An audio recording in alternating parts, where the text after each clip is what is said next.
Video, I'd like to discuss roll stock material utilizations, how roll stock is utilized within control, and why we utilize it in the way that we do.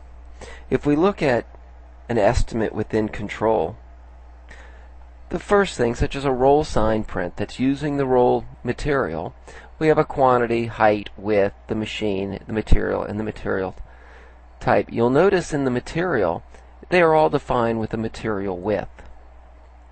Based off of that width, it is calculating how many images it can fit and how it fits them. In this case, doing a 9 by 18, it is saying that I'm rotating the height and width for better utilization, meaning if I do an 18 by 9, I can fit more on the material.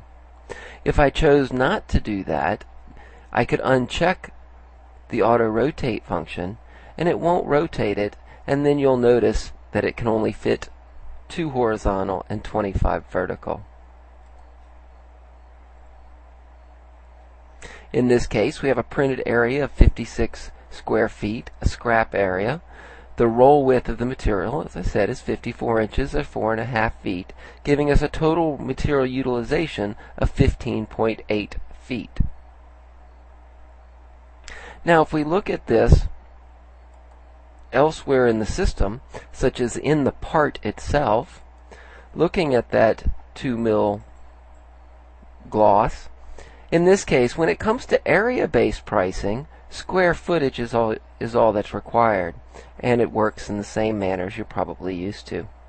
But when we come into consuming the material itself, we're consuming it by the linear foot in the same way that cost is based on a linear foot. This is for ease of tracking later on in the system. If we look at production reasons, such as I want to confirm my material for a particular order or for that order, and I pull that order into the system,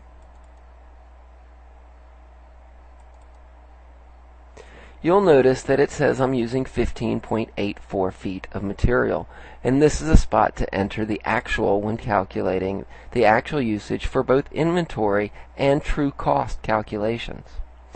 In this case, if I'm a printer, it is much easier for me to know how many linear feet came off the printer than how many square feet. For one, a lot of printers will have that information available in its display. The other is some people will choose to add a meter, a linear meter, to their machines that they just pick up at Lowe's or somewhere that actually does these numbers, shows them these numbers so they can enter it in the work order for accuracy.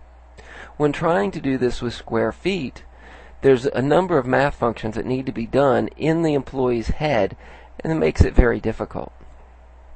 Also, when doing purchase orders, if you choose to go that route, it is easier to choose when ordering something based off of how many linear feet are in a roll that you're purchasing than how many square feet.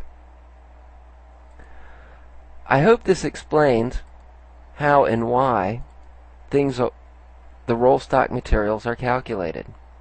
If you have further questions, please view our other videos or contact Sirius's implementation department. Thank you.